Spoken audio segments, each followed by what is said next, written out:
In this video, I'm going to show you how to replace the liftgate struts on this Toyota Prius. Let's get into it. Using a pick, I'm just going to get underneath this clip, pull that out. Once that's separated, you can just pull that out. And we'll do the same on the bottom. Pull the clip out. Then that slides off. Take the new one. We're going to slide this in the same way. Pop it on. Then twist it to make it line up.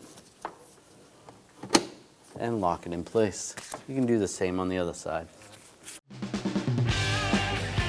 When only the best will do, demand TRQ.